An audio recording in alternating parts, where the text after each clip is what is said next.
Começamos então? Bom dia, então. Estamos aqui reunidos com o William Machado.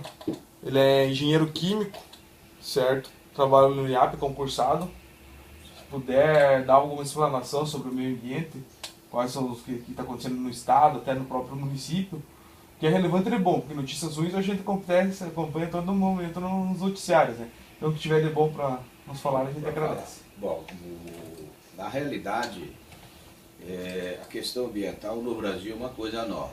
Nós estamos falando do desenvolvimento de operação na prática. O que existia antes?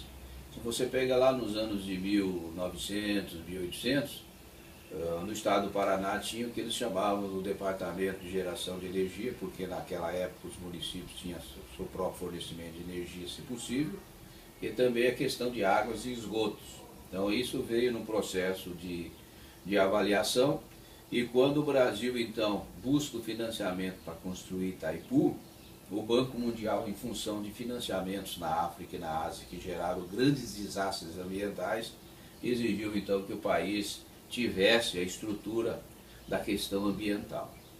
Então, efetivamente, em 1979 cria-se no Paraná a primeira lei ambiental, né, com relação ao licenciamento que disciplina, e a partir daí, nos anos 80, começa então a organização ambiental no Estado. Então você veja bem, nós estamos falando dos anos 80.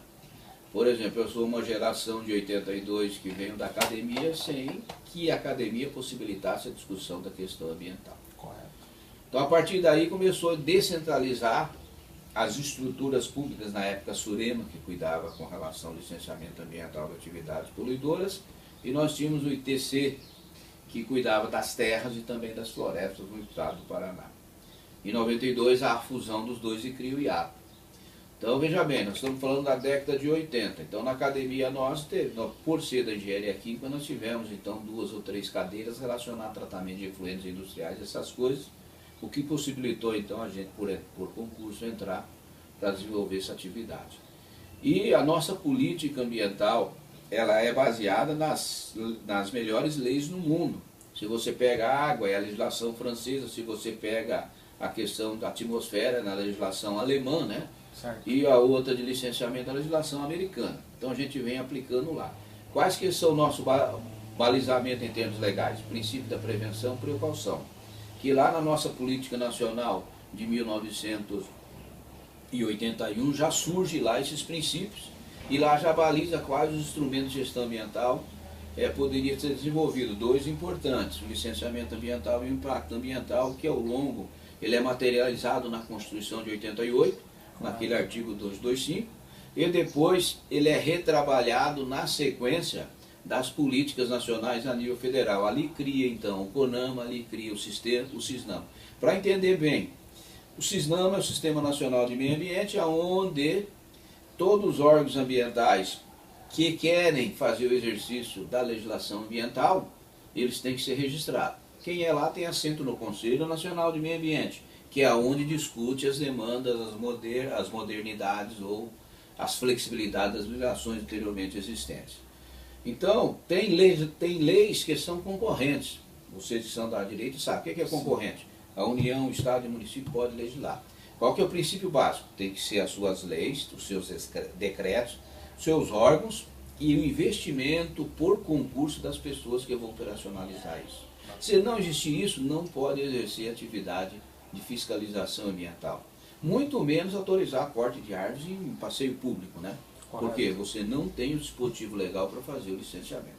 Então, de lá para cá, a gente vem fazendo a aplicação desses 2 instrumentos, que é o licenciamento e o impacto ambiental, organizando toda a atividade do sistema de produção que existe no Estado. Vamos pegar a área rural, da agricultura. O que nós fizemos? Trabalhamos duro e acabamos com o abastecimento em água de rio para fazer preparação para veneno. Certo? Criamos aí o sistema de gestão de resíduos sólidos, recolher essas embalagens aí, tríplice lavada. É um projeto nosso aqui, meu e do Ricardo Hernandes, ao TFPR, para organizar o setor. O agricultor tem a pendência da reserva legal, que é a determinação da legislação florestal, que continua, que são os 20%. Ah, o cara fala, para que eu vou deixar 20%? É uma outra questão que tem que ficar muito clara. A Constituição, ela remete que os recursos naturais são bens da sociedade. Então, quando ele tem a matrícula do imóvel, na realidade ele está alugando a terra da União. E ele tem que cumprir aquilo que a União manda você fazer. É como se alugar a minha casa. Eu falo, você vai ter que cuidar disso e disso. Se você não cuidar, você está fora.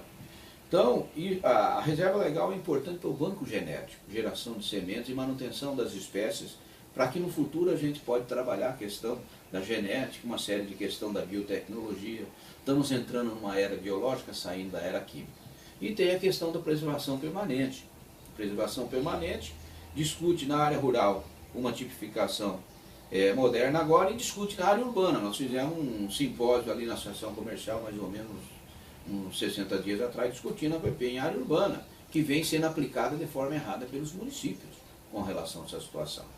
Então, aí você pega a área industrial, o setor de comércio e serviço, você pega dentista, médico, todos têm que ter o seu sistema de licenciamento e seu gerenciamento. Basicamente, a gente trabalha com alguns tipos de licença. Dispensa da licença é um tipo de licença, licença ambiental simplificada e depois o conjunto completo, dependendo do porte, LP, LI, LO. Então, esse é o enfoque que a gente vem desenvolvendo.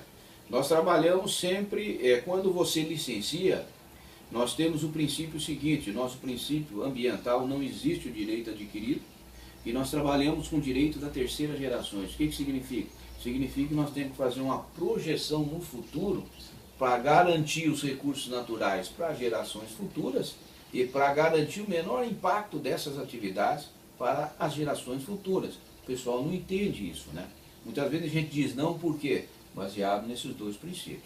Então essa evolução legal, então, ela vem sendo aperfeiçoada, a lei da natureza 9.605, seus decretos, né?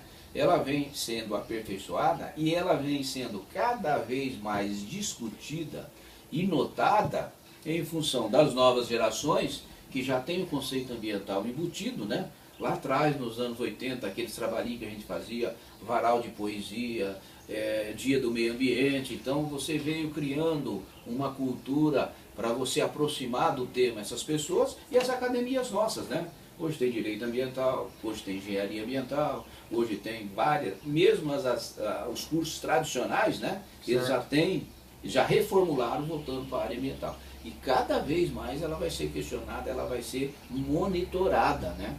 Porque a sustentabilidade do planeta depende do controle, do equilíbrio econômico, social e dos recursos naturais que passa por isso. Então é uma questão extremamente delicada sob esse ponto de vista, né? E aí, quando você não consegue um bom caminho, aí entra a fiscalização, que tem por responsabilidade de função agir quando você verifica o ato degradatório. Então passa a ser quantificável, não é uma conversa assim, eu vou lá e vou multar ele, não. É uma maneira de educar também. Uma maneira de educar. Você faz todo um trabalho de estudo, você pondera, você veja qual o nível da degradação, como que você enquadra, como que você tipifica para ter sucesso na ação. Ação que eu digo assim, porque o contraditório sempre existe, né? E sempre tem que existir, que é a parte de vocês. E aí que a gente sempre diz assim, ó, embora seja bacharel da área de ciências humanas, mas quem quer exercer a função do direito ambiental vai ter que estudar um pouquinho a técnica ambiental. Para você substanciar o teu contraditório. Então não adianta chegar lá e falar, o agente ambiental é um maluco, me persegue, não resolve nada. Você vai ter que discutir o que foi descrito no auto de infração. Então você vai ter que discutir aquilo ali, né? Então com relação. E a qualificação então? Por isso que os nossos promotores fizeram e fazem vários cursos ambientais, dentro da lógica, tendo um entendimento da técnica, né? Certo. Com relação a isso, para fazer um bom trabalho relativamente a isso. Então, o rito que vocês dizem aí, o direito administrativo, porque agora nós trabalhamos com três direitos, com três formas de aplicabilidade do direito na área ambiental. Nós temos direito penal, que é crime ambiental, sim, dependendo se... Agora, não tudo é crime ambiental? Não. O crime ambiental é quando você elabora um relatório técnico, com laudos e análises, né, mensurando a situação. Então, quando você fala, um relatório técnico com um laudo técnico, pressupõe o quê? Pressupõe que quem vai fazer a exaração do laudo seja um técnico habilitado para aquele problema, para aquela questão.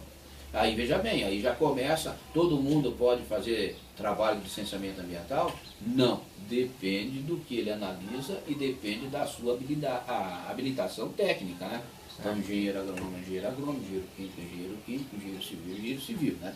Relativamente, não é, eu pego você, treino você num curso aí que nem o IBAMA fez, né? Fez um concurso aberto, entrou até professor, filósofo, nada contra, concurso. Aí eu dou um curso para você de 60 dias, você é analista ambiental. Isso é exercício legal de profissão, não cabe.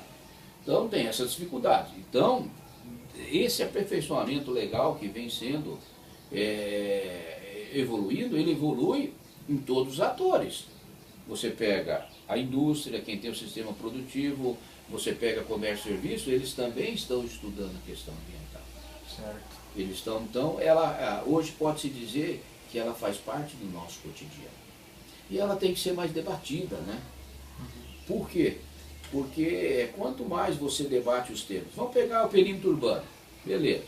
Teve uma época aí que o pessoal fez uma poda drástica em árvore, nós tratamos muito mal as nossas árvores, né? E morreram mais ou menos 5.000 espécies de árvores. Aí nós agimos, tá errada a poda, não pode, né? Poda é um trabalho técnico, não é lá e deixar o tronco, isso aí é um absurdo. Então corta embaixo, a árvore tira, né? Fica mais bonito.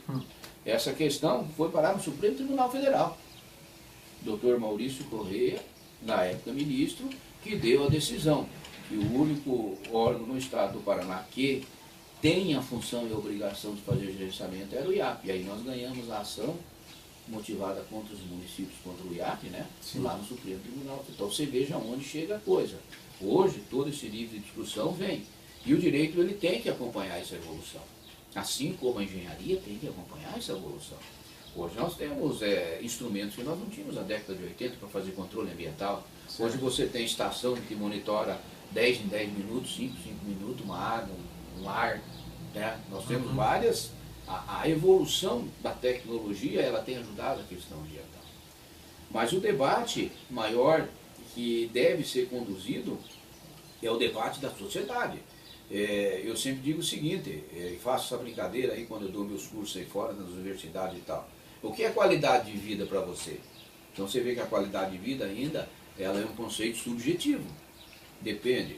Nós temos no Brasil sociedade que vive por dia com 10 litros de água. Nós temos um outro extrato que vive com 200 litros de água. E nós temos sociedade que vive com 1.500 litros de água por dia. Pô, mas o que é isso?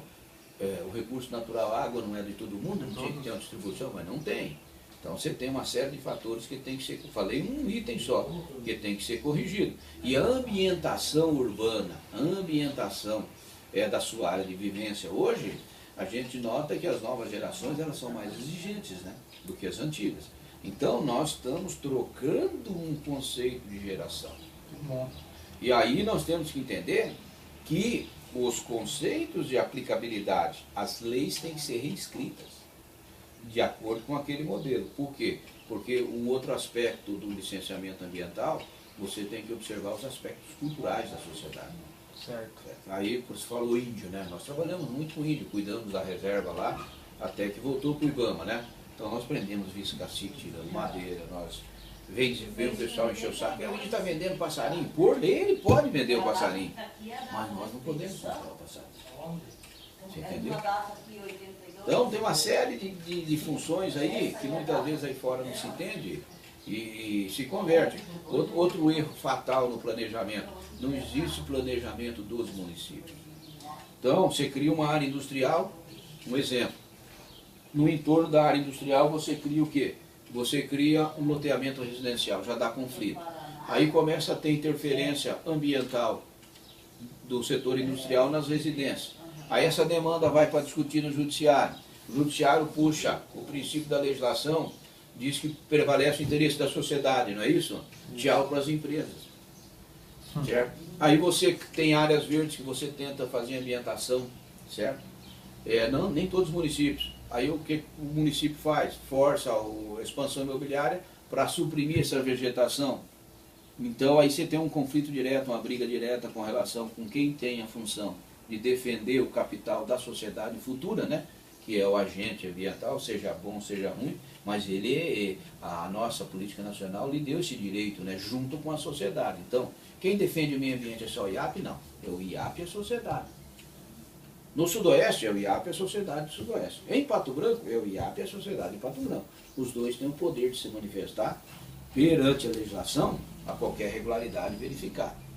Então, de 80 até 2020, nós estamos falando de 40 anos, não é isso? É um pouco, muito tempo com a geração, né? Aí você olha, quanto tempo levou para formar o nosso solo de produção agrícola? Muito bom, né? Estamos falando de mais de 500 milhões de anos, né?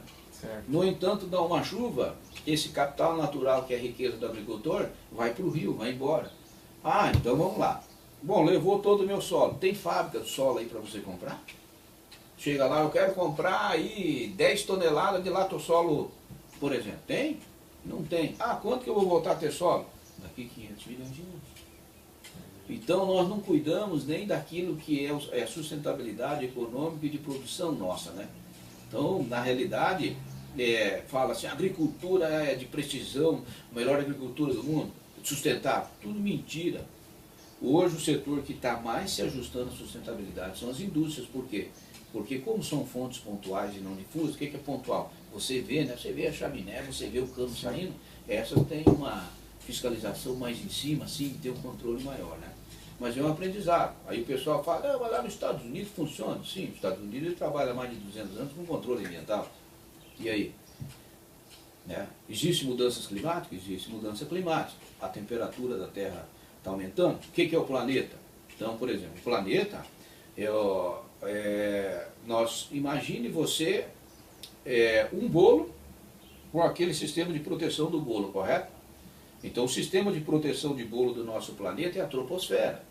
A troposfera é rica em umidade, certo? Ali ela reflete as ondas que vêm do Sol, que é a nossa energia maior, e algumas ondas curtas passam, que é o espectro visível. Quando a gente vê as cores, é o espectro visível em comprimento de onda, né? Chegam, voltam, nesse trabalho. Nesse trabalho entra uma energia, uma temperatura, e sai uma energia e outra temperatura. Essa diferença de 15 graus é o nosso, que a gente chama de sistema tampão, é a nossa proteção do planeta.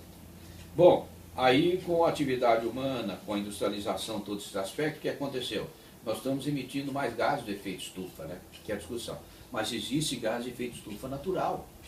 O que nós estamos fazendo? Nós estamos ampliando a concentração. Antes da Revolução Industrial, qual que era o padrão do nível de concentração de CO2 na troposfera? Aí discute, mas o que é a nossa troposfera? Nitrogênio e oxigênio. Vai dar 90 e pouco %. Toda a tabela periódica é o resto. Mas eu estou lançando mais gás carbônico das minhas atividades. Ou seja, saí de 280, hoje estou perto de 400. Esse aumento do CO2 na troposfera, o que significa? O CO2 ele absorve a energia. Então o que ocorre? Ocorre que a energia que voltaria para o espaço, ela fica absorvida, né? E eu aumento a temperatura. Se eu aumento a temperatura, como a troposfera é rica em umidade, eu aumento então os efeitos aí climáticos, mudança de temperatura do oceano, chove mais lá, chove menos aqui, ou seja, eu tiro da regularidade, que é a nossa realidade hoje. Ah, o clima mudou e vai mudar mais.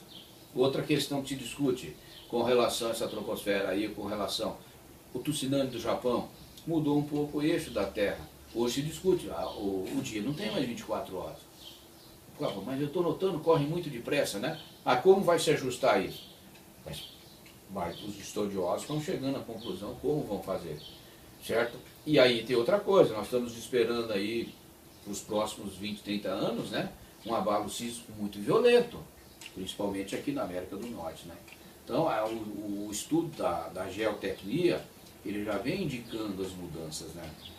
Nós saímos de uma era glacial e o planeta está esquentando, isso é verdade. Certo. Agora, a simples leigo, nós estamos em cima do quê? Superfície terrestre.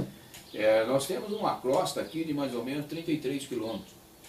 Embaixo é material fundido, é gelatina, eu sempre digo assim, nós temos uma casca dura e o resto é a gelatina, em alta sistema de profusão, né? Então, todo o sistema de vida terrestre é em cima dessa crosta, 33 quilômetros, mais ou menos. Se a gente altera muito, altera. O que se verifica? Os indicadores, um aumento da atividade vulcânica, um aumento da movimentação dessa gelatina da Terra. Né? Quais são os efeitos? Nós vamos ter que aguardar, vamos esperar. Então o direito, com outra questão que mudou lá atrás, quando entrou a legislação da ação civil pública, lá atrás, nos anos 80, 88, 86, por aí, sim, ele já trouxe um pouquinho o direito para a área ambiental, percebeu? E aí, com essa evolução, cria o Ministério Público. O Ministério Público, se você observar bem, ele tem uma ênfase muito forte na questão ambiental. Então você veja bem que o direito também, ele veio se aproximando lentamente desse aspecto da área ambiental e das novas políticas modificadas pela Constituição de 88, a questão da família, a questão disso e disso. Então ele abriu um outro espectro relativamente a essa situação na sua aplicabilidade, né? Então as coisas, elas, nesse espaço ainda incipiente no Brasil, se você me perguntar, os órgãos ambientais hoje funcionam adequadamente? Não funcionam. Não tem gente, não tem instrumentalização para você trabalhar no campo, mas o que eles mantêm? Mantêm pela obrigação de responder à sociedade que existe o órgão ambiente. Ah, o cara atropelou um macaco lá, liga para o IAP. Ah, o cara botou fogo no liga para o IAP. Ou seja, existe uma referência, certo? Para a sociedade, para o leigo, né, existe essa referência. Mas os órgãos hoje, os governos fazem de tudo para desmobilizar os órgãos ambientais. E isso é tranquilo. O que move o mundo? A economia. Se você cria um órgão ambiental muito bom, muito forte, ele vai ter uma velocidade de ação mais rápida. Vai interferir aonde? Vai interferir na economia. Quem financia o Estado político? A economia. Está aí o escândalo de Lava Jato, ou Lava Pato, que for aí, né? Então aí você começa a dar complicação. Não interessa o cara forte lá, vamos manter aí. E é uma tendência do Brasil. Aí você pega a Alemanha diferente. Aí você pega a Europa, os norte diferentes, você pega os Estados Unidos é diferente. Não é diferente porque eles são mais corretos? Não. Eles têm uma existência de tempo de vida maior. A Europa passou por 2 guerras, o pessoal passou fome, perdeu todos os recursos com relação a isso. Eles sofreram, eles sabem o valor. Nós não damos valor à nossa água em abundância, nós não damos valor às nossas florestas em abundância, nós não damos valor na riqueza biológica da geração do futuro, que é a biotecnologia vegetal, nós não damos importância a isso, porque nós temos fartura, nós nunca passamos por nada relativamente a isso. Então, essa é uma outra parte que entra o direito, que vai ter que se aperfeiçoar, que é o quê? É a questão do direito aplicado à evolução da biotecnologia, né? E da biovida. Porque a tendência, o que é? A tendência é voltarmos lá na época das cavernas. É o ser humano dependendo exclusivamente, né, dessa questão de vegetal. E aí a gente brinca sempre, né? Mas quem que é o nosso motor que mantém a vida na Terra? É o Sol. Então nós temos que se preparar também para viver sem o Sol. Essa é a dinâmica aí, não sei se está dentro daquilo que você quer. Não, isso mesmo. Mas é mais ou menos isso aí. Né? Não, tranquilo. Se puder explanar um pouco dos benefícios sobre o cuidado do meio ambiente. Os benefícios na evolução são tremendos. Eu digo para você que a questão ambiental, justamente no licenciamento, ela vem atender o quê? Vem atender o desperdício. Sempre é isso. Eu vou citar 3 casos para você entender, e os empresários dizem isso. Certo. Vou pegar 3 casos diferentes, de magnitudes diferentes para você entender. Vamos pegar a oficina mecânica. O que a oficina mecânica tem a ver com o meio ambiente? Em teste você fala, não tem nada, né? Mas ele desmonta motor, ele lava a peça com querosene e tal. Aí quando nós chegamos lá, nós vamos ter que dar uma ajustada, né? Foi uma guerrilha aí, temos que matar os caras lá, tão maluco, não sei o quê. A partir do momento em que eles começaram a implantar o sistema, que a gente chama de flotação de óleo e água, e recolher os resíduos contaminados, que é de classe 1, estopa, com graxa, essas coisas, aí eles começaram a enxergar a coisa. Aí o cara tinha a obrigação de coletar a amostra da caixinha. Quando a primeira vez que ele chegou, que ele abriu a caixinha, que ele viu aquilo tudo preto, ele falou, meu Deus do céu, e jogava isso aí no rio, na água, e agora E aí eles começaram a ligar pra gente, olha, vem aqui, dá uma olhada aqui na minha oficina, como tá limpa, tá bonita, né? Você ia lá, tava tudo piso bonitinho e tal e tal. Aí ele começou a operação, bom, peraí, mas então eu vou economizar aqui porque eu tô, né? Aí ele começou a entender. Segundo exemplo, quando nós implantamos nos anos 90, que é a coisa nova, o controle de emissões atmosféricas, né? Chegamos para toda a indústria e falamos, vocês vão ter que medir aqui CO2 e óxido de nitrogênio, óxido de... Ah, foi uma revolta, né? Bom, cerealista aqui, não vamos fazer, pegar a FAEP, não faz. Começou a exportar, né? O pessoal lá do país mais desenvolvido, cadê o controle? tiveram que botar o rabo no meio da perna, voltar e fazer o controle aqui, né? Tá bom, começamos a medir, caldeira. E aí medimos 3 anos, chamamos o cara, ó, de R$100 que você compra de energia, você só aproveita 37, o resto você perde lá na chaminé. O quê? Como? Você perde. Fazendo uma má combustão, não preparando material energético. Aí começamos a explicar. Veja bem, para o leigo nós começamos a introduzir uma engenharia de energia para ele, sabe? Aí ele falou, mas meu Deus do céu. Aí ele começou a se preocupar com ele mesmo, agora monitora. A gente manda ele medir de 6 em 6 meses, né? Tem empresa aí que está medindo todo mês para ver como é que está aí, porque ele percebeu no bolso. É. E aí você pega tratamento de efluentes, pega uma grande indústria, as indústrias papeleiras. As indústrias papeleiras, então, elas consomem muita água, né? Você tem que dirigir a polpa, você tem que concentrar e tal. Aí a legislação nossa de água é baseada na legislação francesa, a princípio, você usa e você paga. Hoje é assim, a indústria paga por metro cúbico de água que usa. A Sanepar paga hoje por ir para águas, por metro cúbico de água que ela fornece à cidade, né? Então hoje nós temos esse princípio. Aí quando ele começou a observar a cobrança, ó, eu uso tanto metro cúbico, vou ter que pagar tanto. E também, se você lança o efluente fora dos padrões que a lei diz, por exemplo, ela diz assim, um parâmetro ambiental, DBO, né? Trata de matéria orgânica.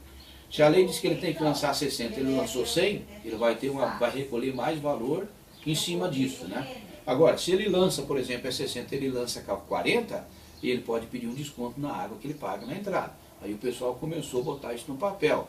Puxa, mas nós estamos pagando muita água, o que vamos fazer? O tal do circuito fechado. Ou seja, eu vou tratar a água e eu vou reaproveitar ela. Então aí você começou, pega a suinicultura antes. Quem que vocês estão da região? Como é que era a suinicultura antes? Você chegava lá, tinha uma mangueira dentro da confinamento e saía lá da porta. Tanto é que nós fazíamos vistoria de suinicultura na sexta-feira à tarde, porque quando você voltava, né, você tinha que ir direto para casa lá, porque você vinha com o odor da suinicultura, né? Nós começamos a trabalhar dentro do modelo de gestão. Hoje o que tem? Água na chupeta, tudo seco, consumia tantos metros cúbicos por dia, hoje consome lá 0 pouco metro cúbico por dia, ou seja, o meio ambiente sempre mostra que existe o desperdício. E o desperdício no sistema de produção, ele interfere na oferta e na procura. Pô, chegamos à conclusão, estamos produzindo muito porco aqui, né? Sim. E não tem mercado. Então nós temos que restringir a produção para fazer a curva de equilíbrio. Hoje, é uma das maiores divisas nossas, a proteína animal, né? Você pega as carnes hoje, que estão todas as grandes plantas industriais sob controle hoje, e eu volto a falar para vocês, qual a notícia que nós temos de um grande desastre ambiental aqui na nossa região? Então, você vê, a menos que sejam condições naturais, não existe, né? Por que não existe? Justamente pelo controle da aplicabilidade da política nacional. Instrumento de gestão, licenciamento e impacto ambiental. Que muita gente reclama, o IAP demora muito, mas ele tem que demorar muito, porque você tem que ler tudo, você tem que analisar tecnicamente, você tem que analisar o entorno, onde está o negócio. Eu falo, no IAP não é igual num supermercado. Ah, eu chego lá, eu quero comprar, por exemplo, esse iogurte aqui. Eu pego da prateleira e levo o iogurte lá. Só para você ter uma ideia, licenciamento de posto de combustível, são estudos complexos, né? A gente leva para estudar um passivo ambiental, muitas vezes 10, 12 dias. Você tem que interpretar muito bem. Tem a água embaixo do solo, tem o tipo de solo, você tem que identificar vários estudos hidrogeológicos, de deslocamento de pluma, de contaminação. Por exemplo, você vai fazer uma análise de uma pequena central hidrelétrica, né? É simples, né? Eu vou lá, faço o barramento, não é só isso. Você tem como é que é a estabilidade da fauna. Então, os benefícios, eu sempre digo, aonde existe um órgão ambiental atuando, pode ter certeza, nós vamos ter economia para quem tem o processo e nós vamos ter economia dos recursos ambientais.